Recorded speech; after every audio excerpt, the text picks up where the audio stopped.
الرحمن الرحیم الا ان اولیاء اللہ لا خوف علیہم ولا هم یحزنون الذین آمنوا وکانوا یتقون صدق اللہ العظیم وصدق رسولہ النبی الکریم الامین۔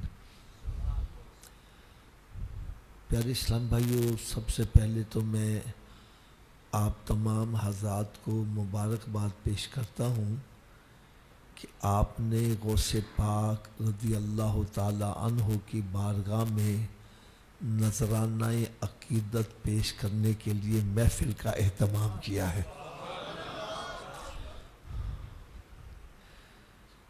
اللہ تعالی ہم سب کی اس کاوش کو منظور و مقبول فرمائے اور ہم سب کے لیے اس کو ذریعہ نجات کا سبب بھی بنائے۔ میں آپ کی خدمت میں چند ایک گزارشات کروں گا، بڑی توجہ سے سننا۔ ہو سکتا ہے کہ آج کسی کے دل پر چوٹ لگے، رخ مدینہ شریف کی طرف ہو جائے۔ بیان سے پہلے میں آپ حضرات کے سامنے ایک بات بالکل واضح طور پر کہہ دوں، میری بات آپ کو غلط لگے آپ نے میرا لحاظ نہیں کرنا، بڑے مجمع میں کھڑے ہو کے کہنا حافظ صاحب آپ غلط کہہ رہے ہیں، میں انشاءاللہ تعالی معذرت بھی کروں گا، الفاظ بھی واپس لے لوں گا، اور اگر میری بات صحیح ہو پھر عمل ہونا چاہیے کہ نہیں ہونا چاہیے۔ میں حضرت صاحب دکھ والی بات کہتا ہوں، ہم محافل میں جاتے ہیں، جو کچھ سنتے ہیں اس پر عمل نہیں کرتے، جیسے جاتے ہیں ویسے واپس آ جاتے ہیں۔ میرا اپنا ایک عقیدہ ہے، آپ 100 محفلوں میں جاؤ، جو سنو اس پر عمل نہ کرو، اس کی نسبت آپ ایک محفل میں جاؤ، جو سنو اس پر عمل کرو، یہ 100 محفلوں میں جانے سے بہتر ہے۔ تو بھائی میں کوئی مشکل بات نہیں کہی، میں غلط ہوں گا میری اصلاح کر دینا، اور اگر میں صحیح کہوں تو پھر سارے ہم اپنی اصلاح کر لیں۔ کیا خیال ہے؟ کوشش کریں گے نا جی؟ پہلی بات تو میں یہی عرض کروں گا کہ یہ محفل 11ویں شریف منانے کا مقصد کیا ہے؟ ہر کام کے کرنے کا کوئی نہ کوئی مقصد تو ہوتا ہے نا۔ ایک بندہ مسجد بناتا ہے، اس کے پیچھے بھی ایک گھر بناتا ہے، اس کے پیچھے بھی مقصد ہے، شادی کرتا ہے اس کے پیچھے بھی، کاروبار کرتا ہے، ملازمت کرتا ہے، اس کے پیچھے بھی ایک مقصد۔ تو یہ 11ویں شریف کا ختم دلانے کا کیا مقصد ہے؟ ہم مقصد جانتے نہیں ہیں، آئے بس 2-4 نعتاں سنیاں، ہاتھ ہلائے، لنگر کھادا تے مچھاں نوں تا دیں دے آؤ گئے۔ آج میں آپ کو محفل میں آنے کا مقصد بیان کروں گا، بڑی توجہ سے سنیے گا۔ حدیث مبارکہ میں آتا ہے کہ جب تمہیں کوئی تحفہ دے تو تم اس تحفے کو رد نہ کرو، تحفے کو رد نہ کرو۔ اور تحفہ دینا کیوں ہے؟ تحفہ دینے سے محبت بڑھتی ہے، تحفہ دینے سے، اونچی بولو، تھوڑا سا اور اونچی آواز سے بولو۔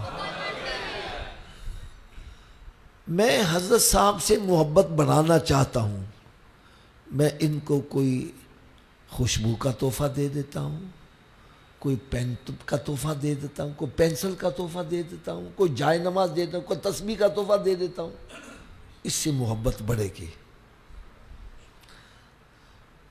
اب میں چاہتا ہوں ان بزرگوں سے میری محبت بڑھے جو پردہ کر چکے ہوئے ہیں، ان کو تحفہ کیسے دیا جائے؟ تو ان کے لیے بہترین تحفہ ایصال ثواب ہے۔ کیا ہے؟ حضرت صاحب بڑی توجہ سے سننا، دنیا کے اندر نیک اور بد سب مل کر رہتے ہیں. کوئی نمازی ہے، کوئی بے نمازی ہے، کوئی شرابی ہے، کوئی زانی ہے، کوئی مسلمان ہے، کوئی کافر ہے، کوئی ہندو ہے، کوئی سکھ ہے، سارے مل جل کر رہ رہے ہیں. ایسے ہی ہے نا جی. لیکن قیامت کے روز ایسا نہیں ہوگا. جن کو سورہ یاسین شریف یاد ہے ان کو وہ آیت سامنے آ جائے گی. حکم ہوگا وَامْتَازُوا الْيَوْمَ أَيُّهَا الْمُجْرِمُونَ، اے مجرموں آج میرے نیک بندوں سے جدا ہو جاؤ. وَامْتَازُوا الْيَوْمَ أَيُّهَا الْمُجْرِمُونَ، اے مجرموں دنیا میں تو نیک اور بد مل کے سب اکٹھے رہتے تھے، لیکن آج ایسا نہیں ہوگا.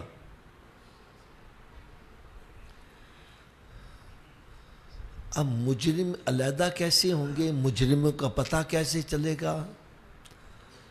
قرآن مجید میں رب تعالیٰ نے ارشاد فرمایا یُعْرَفُ الْمُجْرِمُونَ بِسِیمَاهُمْ، مجرم اپنے چہروں سے ہی پہچانے جا رہے ہوں گے.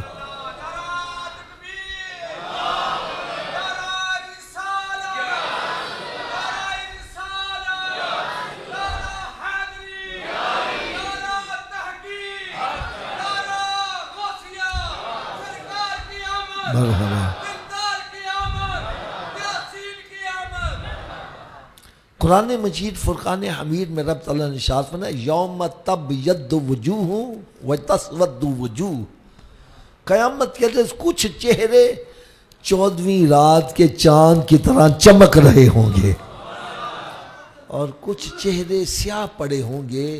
سیاہ چہرہ دیکھ کر ہی پتہ چلے گا یہ مجرم ہے، اور جن کے چہرے چمک رہے ہوں گے پتہ چلے گا یہ سرکار کے غلام آ رہے ہیں، یہ مومن آ رہے ہیں. اگر آپ اجازت دو تو میں ایک نسخہ آپ کو ایسا بتلا دوں جس سے قیامت کے روز ہمارا چہرہ چمکنے والا بن جائے. اگر نسخہ بتلا دوں تو عمل کر لو گے؟ ہمارے یہاں لاہور میں دربار شریف ہے داتا حضور کا.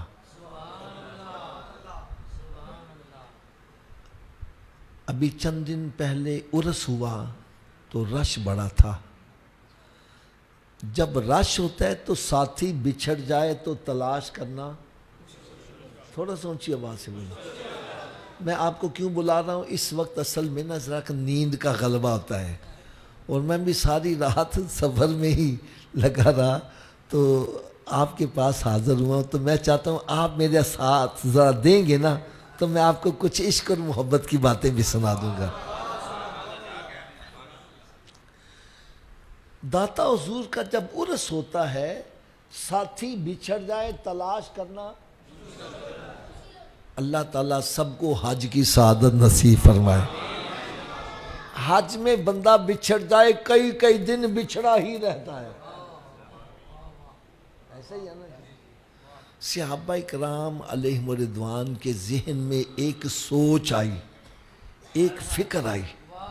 عرض کرنے کہ یا رسول اللہ صلی اللہ علیہ وسلم ہمارے ماں باپ آپ پر قربان جائیں، آج یا کر دنیا کے اندر تھوڑا سا رش ہو جائے، اکٹھ ہو جائے، ساتھی بچھڑ جائے، تلاش کرنا مشکل ہے، تو قیامت کے روز تو سارے نبی بھی حاضر ہوں گے، سارے رسول بھی حاضر ہوں گے، ان کے امتی بھی حاضر ہوں گے.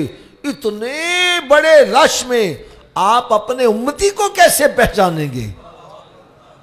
تو میرے آقا صلی اللہ علیہ وسلم نے ارشاد فرمایا میں اپنے امتی کو پہچان لوں گا. امتی کو عرض کرنے کے یاد ذرا اطمینان قلب کے لیے ارشاد فرمایا کیسے پہچانیں گے؟ تو میرے آقا صلی اللہ علیہ وسلم نے ارشاد فرمایا میرا امتی جب وضو کرتا ہے. کیا کرتا ہے بابا جی؟ میرا امتی جب وضو کرتا ہے، وضو کا پانی جہاں جہاں لگتا ہے اتنا اتنا حصہ قیامت کے روز 14ویں رات کے چاند سے بھی زیادہ چمک رہا ہوگا. میں دور سے دیکھ کر پہچان جاؤں گا میرا امتی آ رہا ہے.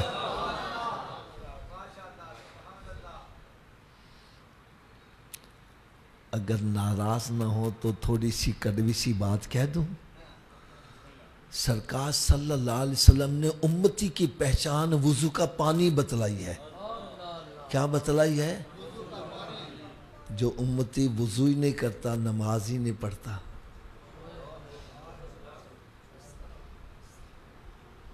میں نے پہلے کہا ہے میں غلط ہوں میری جھولی میں ڈالو. غلط کہو حافظ صاحب غلط کہہ رہے ہو. اور اگر میں صحیح کہہ رہا ہوں خدا را آج یہاں سے اٹھ کے جاؤ تو پکا ارادہ کر کے جاؤ میری جان چاہے چلی جائے نماز نہیں جانے دوں گا.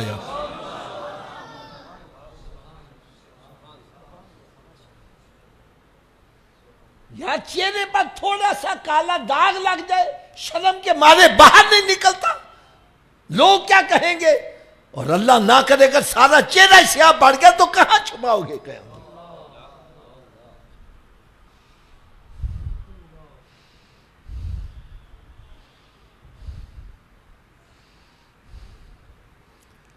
تو کیا خیال ہے سبھی کوشش کریں گے نماز کی پابندی کی؟ تھوڑا سا اونچی آواز سے. تو حکم ہوگا وَامْتَازُوا الْيَوْمَ أَيُّهَا الْمُجْرِمُونَ. اے مجرموں آج میرے نیک بندوں سے جدا ہو جاؤ. میں سمجھانے کے لیے مثال دے رہا ہوں. یوں سمجھو ایک جنتیوں کی صف بنی ہوگی ایک دوزخیوں کی صف بنی ہوگی. نیک علیحدہ ہوں گے بد علیحدہ ہو جائیں گے. اچانک بدوں میں سے جہنمیوں یعنی یوں سمجھو جہنمیوں کی صف علیحدہ ہوگی جنتیوں کی علیحدہ ہوگی. ایک بندہ جہنمیوں کی صف میں سے نکل کر ایک جنتی کو پکڑ لے گا. جنتی کہے گا اوئے تو کون آ گیا ہے مجھے کیوں پکڑ رہا ہے؟ وہ عرض کرے گا جی سقیتہ شربتن میں نے دنیا میں آپ کو پانی پلایا تھا کھانا کھلایا تھا میں نے آپ کا جوتا سیدھا کیا تھا میں نے آپ کو وضو کروایا تھا میں نے آپ کو گاڑی پہ بٹھا کر فلان جگہ چھوڑ کے آیا تھا میں نے آپ کے پاؤں دبائے تھے میں نے آپ کے سر پہ تیل ڈالا تھا. یعنی جو بھی دنیا میں اس نے خدمت کی ہوگی وہ یاد کروائے گا. وہ جنتی دیکھ کر پہچان جائے گا کہ واقعی اس نے دنیا میں میری خدمت تو کی تھی. پھر وہ جنتی رب تعالیٰ کی بارگاہ میں عرض کرے گا یا اللہ اس بندے نے میری دنیا میں خدمت کی تھی لیکن ہے یہ جہنمی. اس بندے نے دنیا میں مجھے پانی پلایا تھا مجھے اصالِ ثواب کیا تھا جو بھی نیکی کی تھی ساتھ اس نے دنیا میں میری خدمت کی تھی لیکن ہے یہ جہنمی. تو رب تعالیٰ ارشاد فرمائے گا اس نے تیری دنیا میں خدمت کی تھی آج تو اس کی خدمت کر ہاتھ پکڑ جنت میں ساتھ ہی لے جا.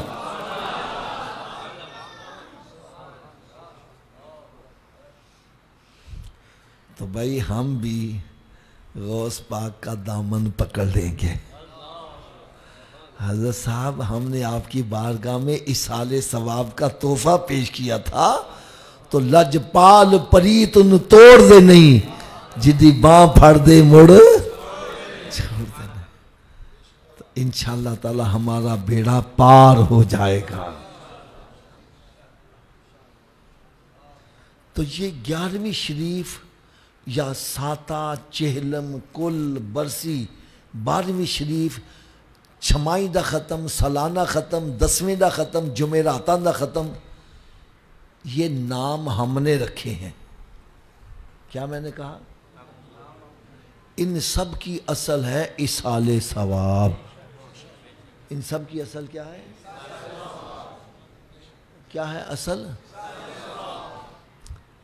بھائی آپ میرے آنے سے پہلے یہاں بیٹھے ہو میں بعد میں آیا مسجد میں بیٹھے بات سچی کرنا جب سے یہ محفل شروع ہوئی، تلاوت کلام پاک ہوئی، نعتیں پڑھی گئیں، اب بیان ہو رہا ہے، درود و سلام پڑھا جائے گا، قرآن پڑھا جائے گا، لنگر تقسیم کیا جائے گا، یہی کام ہوتے ہیں نا۔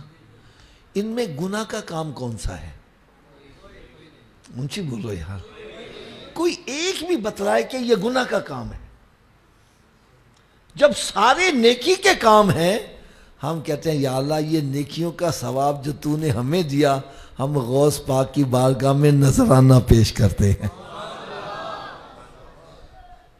کیا پیش کرتے ہیں؟ مقصد ہے ایصال ثواب۔ اور یہاں ایک بات میں اور عرض کر دوں، ایصال ثواب میں کنجوسی نہ کیا کرو، بخل نہ کیا کرو۔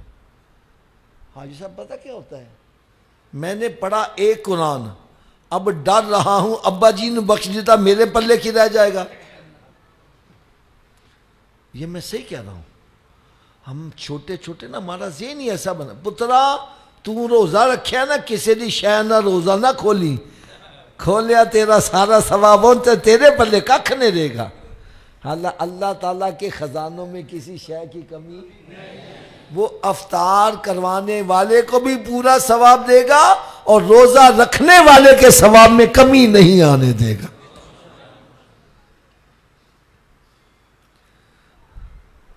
تو ایصال ثواب کو ہم سمجھنے جیسے میرے پاس 100 کا نوٹ ہے، میں نے حضرت صاحب کو دے دیا، میرا پلہ خالی ہو گیا۔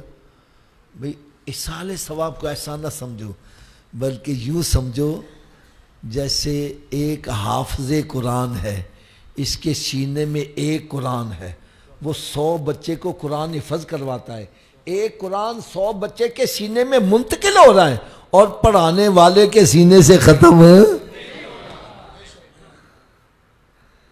آپ کہیں گے یہ مثالیں آپ دیں، کوئی حدیث کا حوالہ بھی ہو جائے، آؤ ایک حدیث کا حوالہ بھی عرض کر دوں۔ حضرت مولا علی شیر خدا رضی اللہ تعالیٰ عنہ سرکار صلی اللہ علیہ وسلم کی بارگاہ میں حاضر ہوئے۔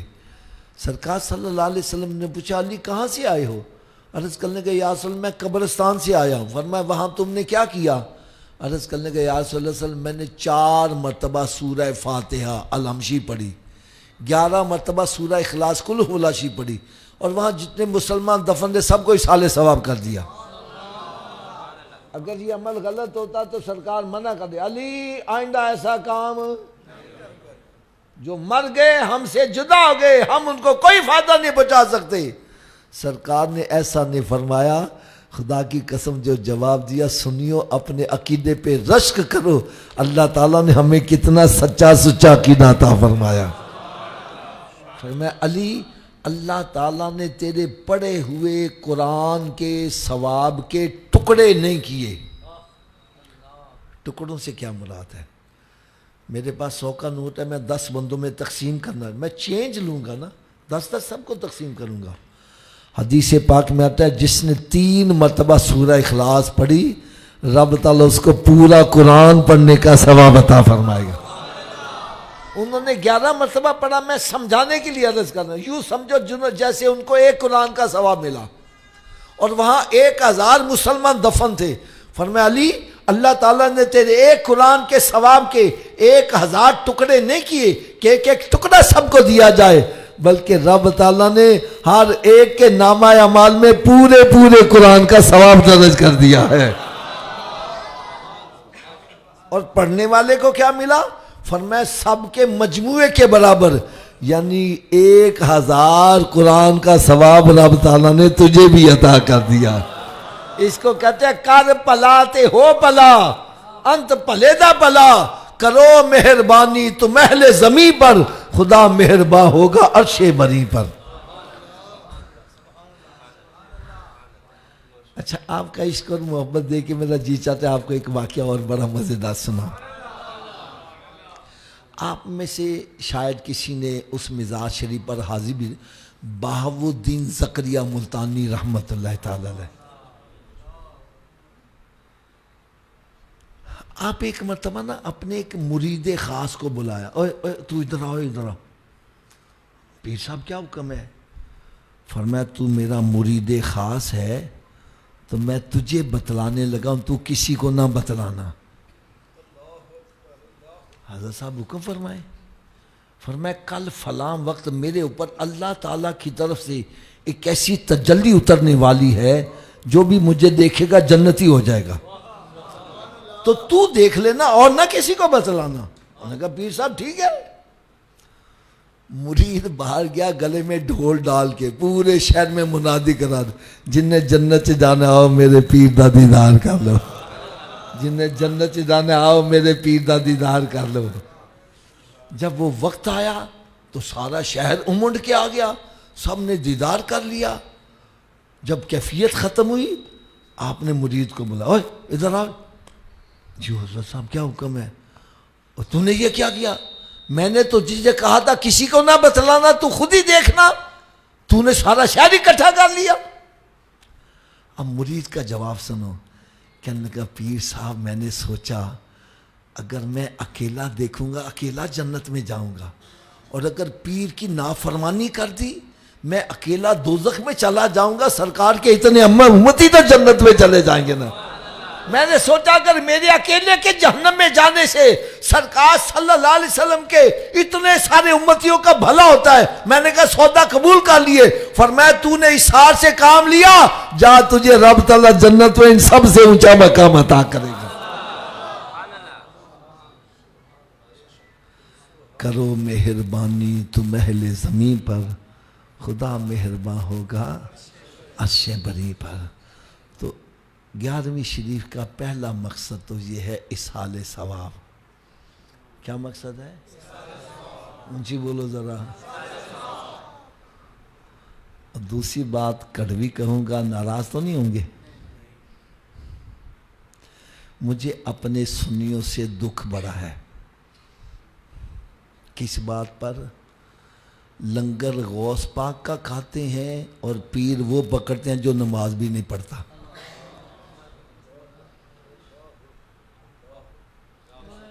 لنگر اس کا کھا رہا ہے جس نے ایک رات نہیں, ایک ہفتہ نہیں, ایک مہینہ نہیں, ایک سال نہیں, متواتر 40 سال تک عشاء کے وضو سے فجر کی نماز پڑھی, اور پیر وہ پکڑتا ہے جو نماز بھی نہیں پڑھتا, جس کو غسل کا طریقہ نہیں آتا. یار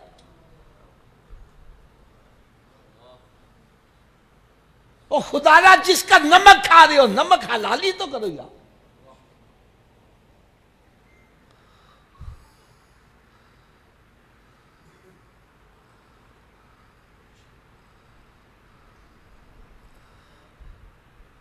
میں آپ سب کی خدمت میں ہاتھ باندھ کر عرض کروں گا, خدا را میرے غوث پاک کی 11ویں کو بدنام نہ کرو. لنگر غوث پاک کا کھاتا زنا کر رہا ہے, شرابیں پی رہا ہے, چوریاں کر رہا ہے, ڈکیتیاں کر رہا ہے, جھوٹ بول رہا ہے, گالیاں نکال رہا ہے.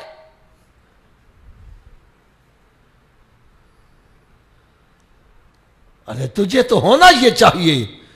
غوث پاک کی محفل سے اٹھ کر گیا ہے, اب گالیاں نکالنا چھوڑ دے. لوگ کہتے ہیں ہویا کی ہے, مطلب میں غوث پاک کی محفل سے ہو کر آیا ہوں. شرم آتی ہے گالیاں نکالتے ہوئے.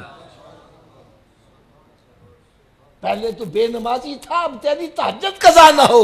لوگ کہتے ہیں ہویا کی ہے, بولو میں غوث پاک کی محفل سے ہو کر آیا ہوں. پہلے چوریاں کرتا تھا, ڈکیتیاں کرتا تھا, فراڈ کرتا تھا, چھوڑ دے سب کچھ. لوگ کہتے ہیں ہویا کی ہے, مطلب میں غوث پاک کی محفل سے ہو کر آیا.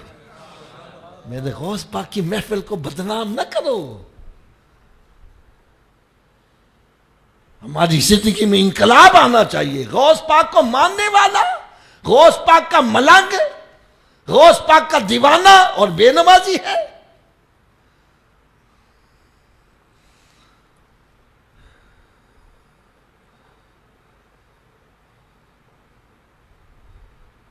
خدا را ایسا نہ کرو, ایسا نہ کرو. محفل منانے کا مقصد یہ ہے کہ غوث پاک کو جو رب تعالیٰ نے مقام عطا کیا, غوث اعظم درمیان اولیاء چو محمد درمیان انبیاء. جس طرح نبیوں میں میرے آقا صلی اللہ علیہ وسلم مقام سب سے بلند ہے, اس طرح ولیوں کے سب میں غوث پاک کا مقام بھی سب سے بلند ہے. ہمیں یہ دیکھنا ہے ان کو یہ مقام ملا کیسے, یہ کیا کرتے تھے. ہمیں ان کے راستے کا پتہ چلے تاکہ ہم بھی ان کے نقش قدم پر چلیں. نماز کے اندر ہم دعا کرتے ہیں اہدنا الصراط المستقیم، یا اللہ میں سیدھے راستے پہ چلا. اب سیدھا راستہ کون سا ہے؟ رب تعالیٰ نے فرمایا تم پریشان نہ ہو، میں تمہیں خود ہی بتلا دیتا ہوں. صراط الذین انعمت علیہم، راستہ ان کا جن پر تیرا انعام ہوا. تو انعام کن پر ہوا؟ الذین انعم اللہ علیہم من النبیین والصدیقین والشہداء والصالحین. انبیاء کرام علیہ السلام پر، شہداء، صدیقین یعنی اولیاء کاملین، شہداء اور صالحین، یہ چار ہیں گروپ جن پر اللہ کا انعام ہوا ہے. اور ہمیں دیکھنا یہ چاہیے ان کے راستے پر ہم چلیں. ان کے راستے پر چلنے کا فائدہ کیا ہے؟ سنو ذرا. حضرت صاحب راستے ہوتے ہیں دو قسم کے. ایک ہوتا ہے کچا راستہ، ایک ہوتا ہے پکا راستہ. ایسا ہی ہے نا جی؟ ایک ہوتا ہے کچا راستہ، ایک پکا راستہ. اچھا، پکے راستے پر بندہ چلے تو قدموں کے نشان نہیں بنتے، کچے راستے پر چلے تو قدموں کے.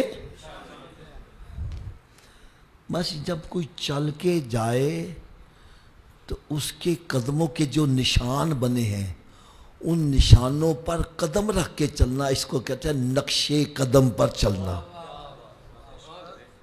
کیا کہتے ہیں؟ جو بندہ گزر کے گیا ہے اس کے قدموں کے جو نشان بنے ہیں ان نشانوں پر قدم رکھ کے چلنا، نقش قدم پر چلنا، اس کو کہتے ہیں. اس کا فائدہ کیا ہوگا؟ حضرت صاحب فائدہ سنوں گے آپ کی طبیعت خوش ہو جائے گی. جب آپ کسی کے قدموں کے نشانوں پر قدم رکھ کے چلتے جاؤ گے، چلتے جاؤ گے، چلتے جاؤ گے، ایک دن تم بھی وہی پہنچ جاؤ گے جہاں نشانوں والا پہنچا ہوا ہے.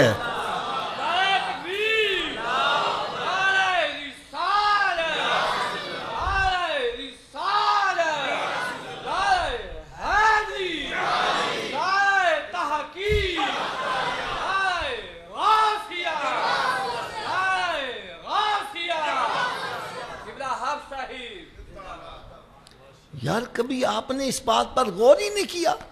آج بڑے بندے پریشان ہیں، حافظ صاحب ہماری اولاد کئے کار میں نہیں ہے، ہماری اولاد نافرمان ہے، دعا کرو اولاد نیک ہو جائے.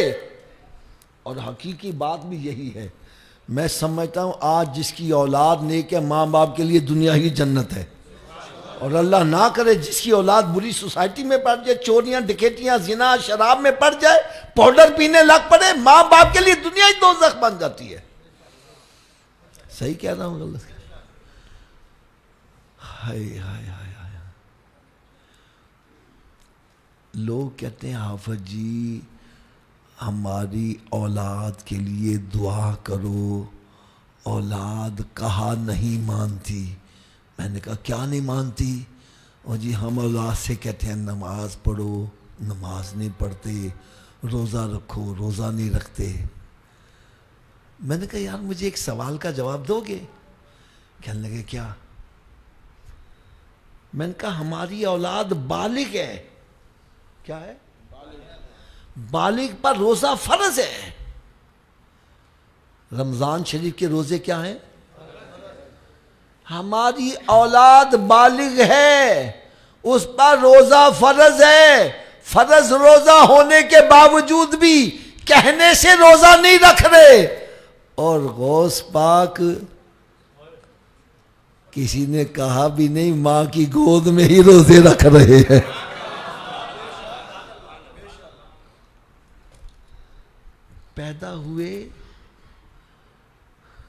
پیدا ہوئے سحری کے وقت دودھ پیتے ہیں. ماں بڑی کوشش کرتی ہے دن میں بچہ دودھ پی لے، بچہ دودھ نہیں پی رہا. اور جب افطاری کا وقت ہوتا ہے تو بچہ دودھ پینا شروع کر دیتا ہے.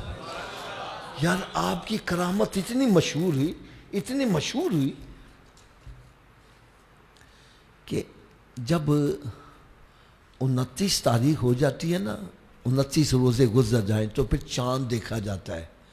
نظر آ جائے تو صبح عید، نہ نظر آئے تو پھر 30 پورے کرنے پڑتے ہیں.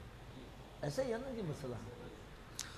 ایسا ہوا کہ ابر آلود ہو گیا، بادل آ گئے، اب پتہ نہیں چل رہا روزہ رکھنا ہے کہ نہیں رکھنا.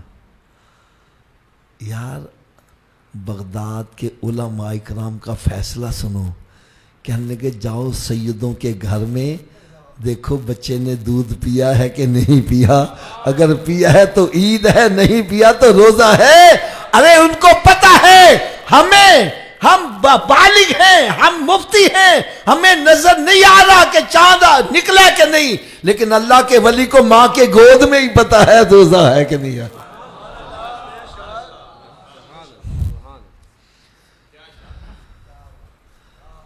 ماں کی گود میں روزے رکھ رہے ہیں.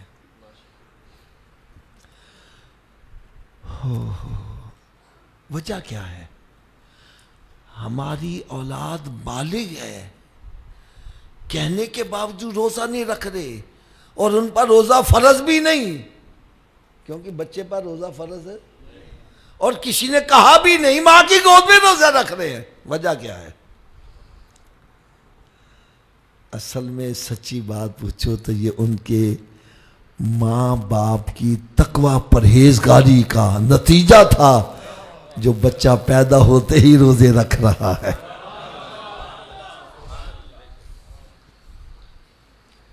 باپ تقوی پرہیزگاری کے اتنے اونچے مقام پر، موسیٰ جنگی دوست رحمت اللہ تعالی علیہ جنگل میں عبادت میں مشغول ہے. پیاس لگی، ندی میں پانی بہہ رہا تھا، سوچا میں چل کے پانی پی لیتا ہوں. پانی پینے لگے تو دیکھا کہ سیب بھی بہتا ہوا آ رہا ہے.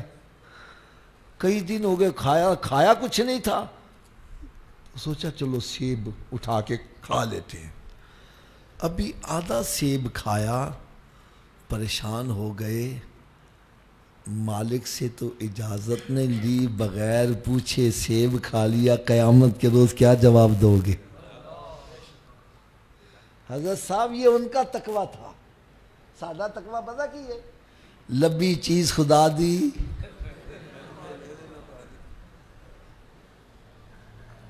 یہ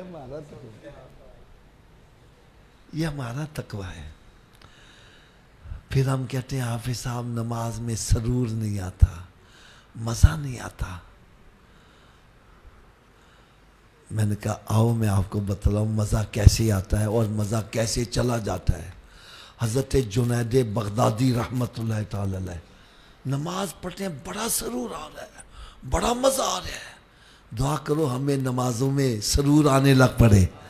جب سرور آ جائے تو پھر فاطمہ الزہرا رضی اللہ تعالی عنہا عرض کرتی ہیں یا اللہ میں کیا کروں، تیری راتیں بڑی چھوٹی ہیں، میرا ایک سجدہ ختم نہیں ہوتا، تیری رات ختم ہو جاتی ہے. پھر مقام یہ آتا ہے وقت گزرنے کا احساس ہی نہیں ہوتا. آپ نماز پڑھتے تھے بڑا سرور آتا تھا، ایک دن نماز میں سرور آنا بند ہو گیا، بڑا پریشان ہوئے، بھاگے ادھر ادھر، بڑے لوگوں سے رابطے کیے، کوئی جواب نہیں مل رہا. ایک اللہ والا ملا، کہنے لگا تیرا مسئلہ پتہ کتنے حل ہوئے گا، تو مدینہ شریف چلا جا. مدینہ شریف مسجد نبوی شریف میں رات کے پچھلے پہر اللہ کے ولیوں کی وہاں محفل سجتی ہے، اس میں تیرا مسئلہ حل ہوگا. اب نماز میں سرور نہ آنا ان کے لیے اتنی بڑی پریشانی کا باعث مدینہ شریف پہنچ گئے. مسجد نبوی شریف میں کونے میں جا کے لگ کے بیٹھ کے انتظار کر رہے ہیں کہ کب اللہ کے ولیوں کی محفل سجے، میرا مسئلہ حل ہو. دیکھا رات کا پچھلا پہر ہوا تو اللہ کے ولی جن کے چہرے 14ویں رات کے چاند سے زیادہ چمک رہے ہیں اکٹھا ہونا شروع ہو گئے. نقیب محفل کھڑا ہوا، اسٹیج سیکرٹری، وہ کہنے لگے بھی اس سے پہلے کہ ہماری ایک محفل کا آغاز ہو، ایک مہمان آیا ہے بغداد شریف سے جس کو نماز میں سرور نہیں آتا. کہنے لگے میں چھپ کے بیٹھا ہوا تھا، میں اٹھ کے آ گیا، میں کہا زدیو میں ہی گناہگار جنہیں سرور نہیں آتا. فرمایا لوگوں کا مال کھاتا ہے اور نماز میں سرور تلاش کرتا ہے. حضرت جی میں نے کس کا مال کھایا؟ فرمانے کہ تو نے بغداد شہر میں ایک چھابڑی والے سے کھجوریں خریدی. کیا خریدی؟ اونچی بولو. اس نے کھجوریں تول کے نا تیرے ہاتھ میں جب ڈالی تو ایک کھجور واپس چھابڑی میں گر گئی. تو نے اپنی کھجور اٹھانے کے بجائے بھولے سے دوسری اٹھا لی. لوگوں کا مال کھاتا ہے، نماز میں سرورت اللہ، چل بھاگ یہاں سے.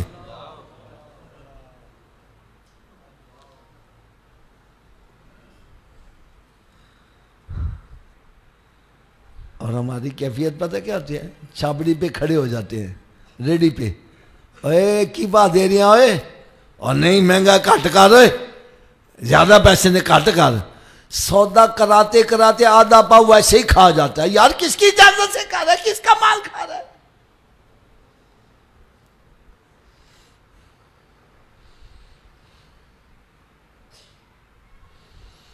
واپس آئے بغداد شہر میں، چھابڑی والے کو تلاش کیا، وہ مل گیا.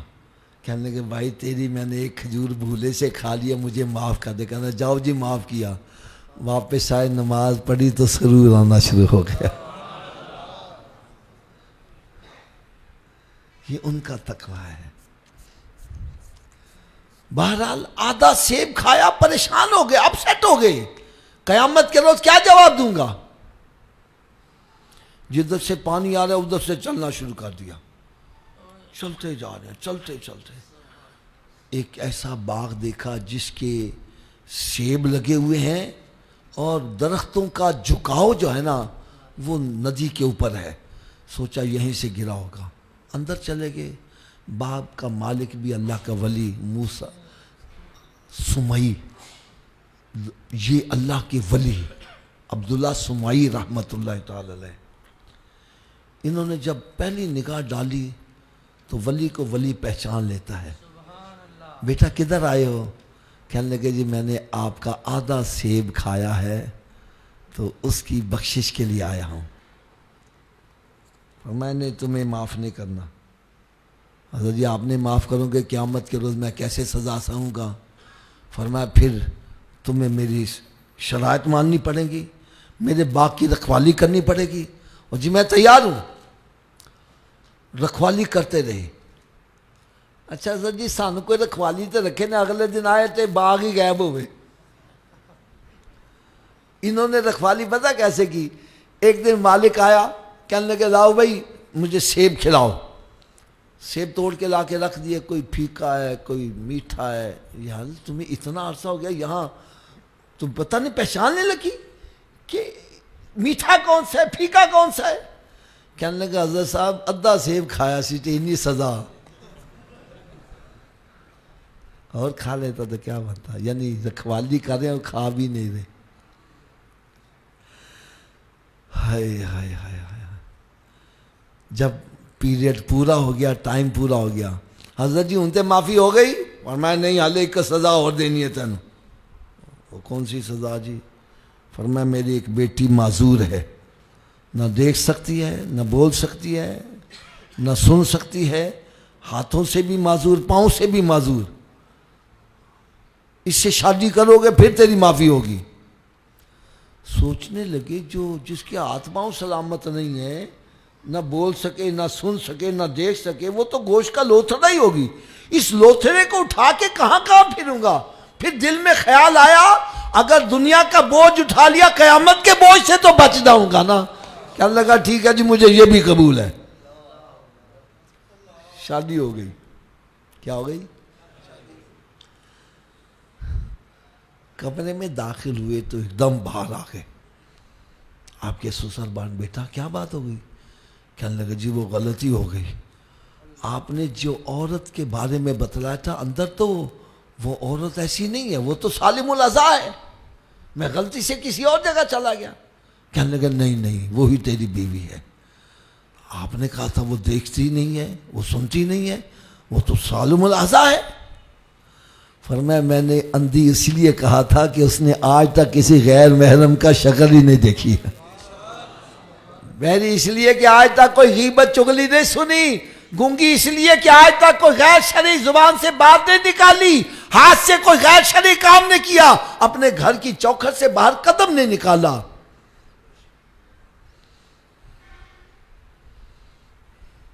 یہی تیری بیوی ہے. اندر چلے گئے.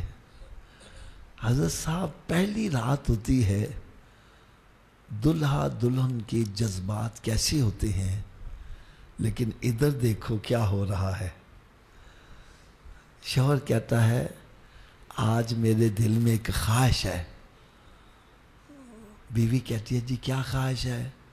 کہنے لگے تیرے جیسی نیک بیوی مجھے ملی، میں چاہتا ہوں ساری رات نفلی عبادت میں گزار دی جائے، شکرانے کی سے. دونوں میاں بیوی شکرانے کے نفل ادا کر رہے ہیں. اگلی رات آتی ہے تو بیوی کہتے ہیں انہیں میری خواہش ہے. آپ کی کیا خواہش ہے؟ کہنے آج میں ساری رات نفلی عبادت رب دا شکریہ ادا کرنی ہے کہ تیرے جیسا نیک مرد میں نے مل گیا. دونوں عبادت کر رہے ہیں.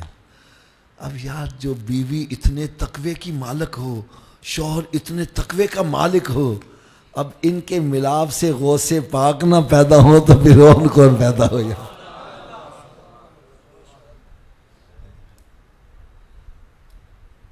بچوں کی تربیت کیسی ہو رہی ہے؟ ماں کہتی ہے بیٹا جاؤ قرآن پڑھنے کے لیے. کیا پڑھنے کے لیے؟ اونچی بولو یار. سانتے فکر ہے بچے نو کیڑے سکول چ داخل کروانا ہے، قرآن پڑھے نہ پڑھے سانو وہ فکر نہیں گی، نماز پڑھے نہ پڑھے. ایک بندے نے میں کہا حضرت جی تسی مسیح آندے ہو بچیاں نے بھی نال لے آیا کرو. او آفت جی حالات بڑے خراب ہو گئے نے. میں کیا ہویا؟ اب بچیاں تھوڑی سختی کرو کرو نہ ہس جاندے نے. میں نے کہا اچھا اس لیے سختی نہیں. ہاں اسی نہیں سختی کرتے. میں نے کہا بچہ سکولے نہ جاؤ پھر کی کرے کہنا پھر جتی لا لینا وا. میں کہا ہوں حالات صحیح ہو گئے کیا؟ قیامت کے روز یہی بچے ہمیں گریبان سے نہیں پکڑیں گے کہ میں سکول میں جاتا تھا یہ ڈنڈے مار کے چھوڑنے جاتے تھے، اور اگر میں نماز پڑھنے نہیں جاتا ان کے کان پہ جوں تک نہیں رینگتی تھی. قرآن کہتا ہے یا ایھا الذین آمنوا قوا انفسکم واہلیکم نارا. اے ایمان والو اپنے آپ کو اپنے گھر والوں کو دوزخ کی آگ سے بچاؤ.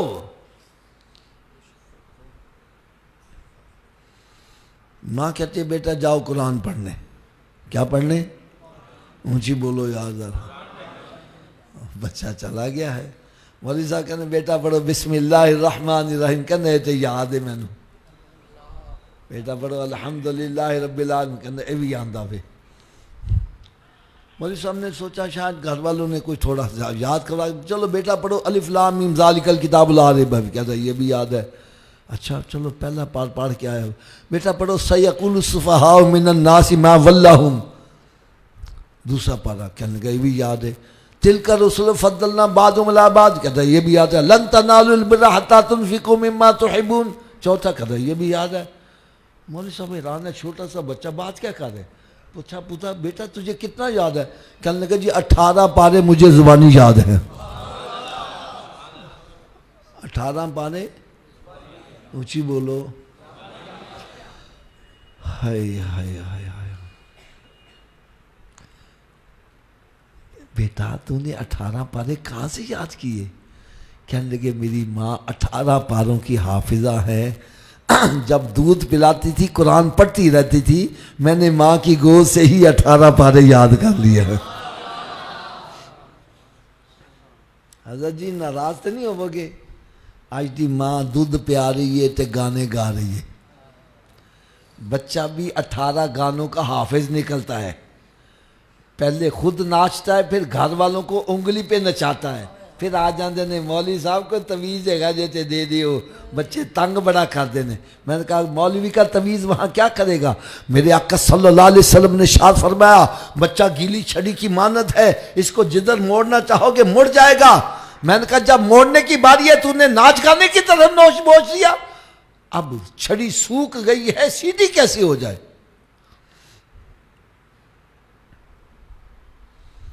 میں نے کہا کاش تو نے اپنے بچے کا رخ پہلے مدینہ شریف کی طرف کیا ہوتا، بچہ بھی مدینہ مدینہ کرتا پیدا ہوتا یار.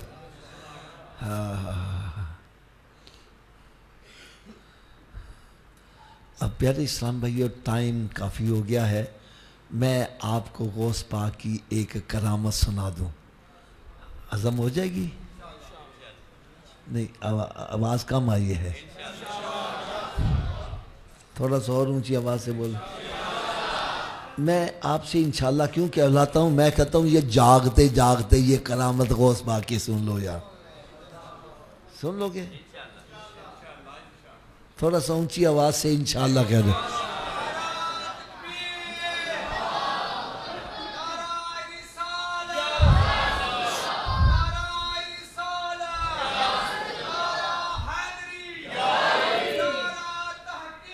حق چاہے جا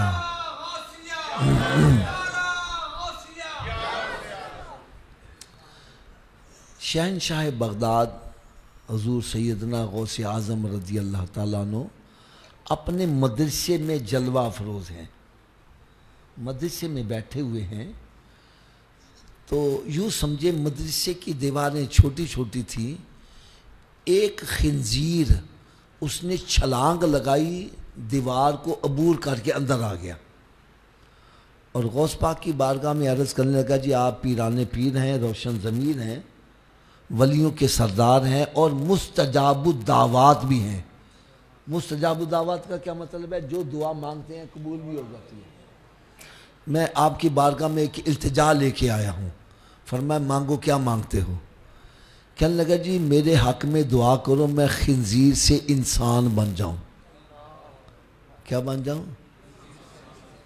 یا تھوڑا جا اونچی آواز نہ بولے، خنزیر سے انسان بن جاؤں۔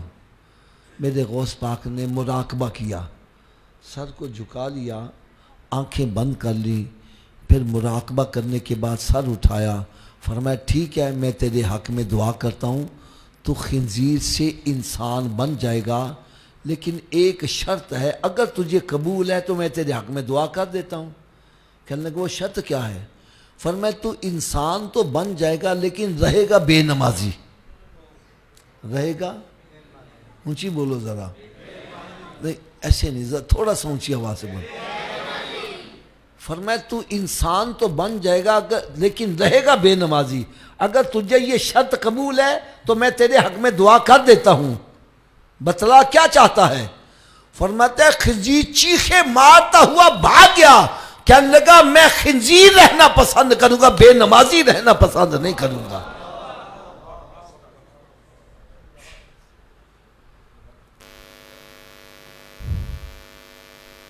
ایک خنزیر صبح اٹھ کے دعا کرتا ہے یا اللہ کوئی بے نمازی میرے متھے نہ لگے، اسی کہنے سان کوئی اللہ دا ولی ملتا ہی نہیں، اور تجھ سے تو خنزیر پناہ مانگ رہا ہے، تو اللہ کے ولی کو تلاش کر رہا ہے۔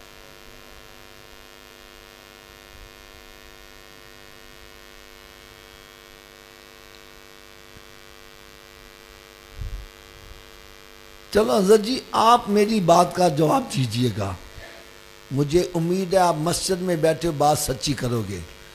مکان ہے آپ کا اپنا، اس کو لگا ہوا ہے تالا، بغیر چابی کے گھر میں داخل ہو جاؤ گے؟ نہیں، سارے اونچی آواز سے بولو یار۔ اب یہ میری آخری باتیں ہیں، اس کے بعد انشاءاللہ تعالی جو بھی آگے پروگرام ہوگا وہ چلائیں گے۔ تھوڑا سا اونچی آواز سے، بغیر چابی کے گھر میں داخل ہو جاؤ گے؟ اور اونچی آواز سے بولو۔ اگر بغیر چابی کے تو اپنے گھر میں نہیں جا سکتا، بغیر چابی کے جنت میں کیسے چلے جاؤ گے؟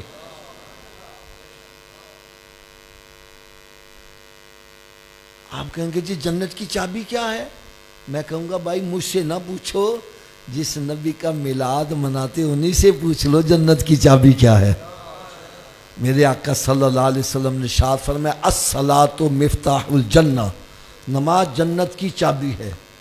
نماز جنت کی اونچی بولو، نماز جنت کی حضرت جی تسی دسو بغیر چابی دے جنت دا تالا کھول لو گے؟ چابی دا بندوبست مرن تو بعد کرنا ہے کہ پہلے کرنا ہے؟ تو پھر کر دے کیوں نہیں؟ جب مسجد سے آواز آتی ہے حی علی الصلاۃ، آؤ چابی کے لیے، کیوں بیٹھا گپے مار رہا ہے؟ کیوں بیٹھا فلمیں ڈرامے دیکھ رہا ہے؟ کیوں بیٹھا تاش کھیل رہا ہے؟ کیوں بیٹھا کاروبار کر رہا ہے؟ ارے تجھے چاہیے سب کام چھوڑ کے مسجد کی طرف آ۔ کوئی پوچھے صوفی جی کدھر چلے جے؟ بتلا میں جنت کی چابی لینے جا رہا ہوں۔ کیا لینے جا رہا ہوں؟ اچھا اگر ناراض نہ ہو تو تھوڑی جی کڑوی گل کہہ دیا۔ ہاتھ باندھ کے کیا لگا ہوا؟ اگر جنت دی چابی دا بندوبست نہ کیتا تو پھر کتنے جانا پڑے گا؟ ہائے ہائے ہائے ہائے، کیا دوزخ کی آگ برداشت کر لیں گے؟ اونچی بولو ذرا۔ اگر نہیں کر سکتے تو پھر دوزخ سے بچنے کے لیے جنت کا بندوبست۔ چلو حضرت جی تسی دسو، کیا ہر چابی ہر تالے کو لگ جاتی ہے؟ اس کی کیا وجہ ہے؟ چلے وجہ بھی میں بتلا دوں۔ تالے کے اندر اصل میں ہوتے ہیں لیور، جتنے لیور کا تالا ہوگا چابی کو اتنے دانتے پڑے ہوں گے تو کہ چابی گھومے گی، چابی گھومے گی تو تالا کھلے گا، ایسا ہی ہے نا جی۔ میرے غوث پاک کی محفل میں آنے والوں، آؤ میں آج آپ کو یہ بھی بتلا دوں، جو جنت کو تالا لگا اس کے 5 لیور ہیں۔ کتنے لیور ہیں؟ اونچی بولو، کون کون سی ہیں؟ پہلے لیور کا نام ہے فجر، دوسرے کا نام اونچی بول دو یار، تیسرے کا، چوتھے کا، 5ویں کا۔ جو ایک نماز پڑھتا ہے ایک دانتا ڈال رہا ہے تالا کھل جائے گا؟ 2 سے، 3 سے، حضرت جی 4 سے تو کھل جائے گا نا، کب کھلے گا؟ تو پھر آج کے بعد کتنی نمازیں پڑھنی ہیں؟ سب کی نہیں آواز آ رہی؟ اچھا یہ سب کی آواز پتہ کیوں نہیں آ رہی؟ حافظ جی 5 پڑھیں گے کیویں؟ تو چلو نسخہ بھی میں دس دینا وا، میرے نسخے تے عمل کرو سارے نمازی بن جاؤ گے۔ کر لو گے عمل؟ نسخہ بالکل آسان ہے۔ نسخہ اے وے کہ اگر اے وجود نماز نہ پڑھے، کی میں آکھیا حضرت جی اگر اے وجود، اگر اے وجود، اگر اے وجود، تو اس وجود نو رب دا رزق نہ کھواؤ۔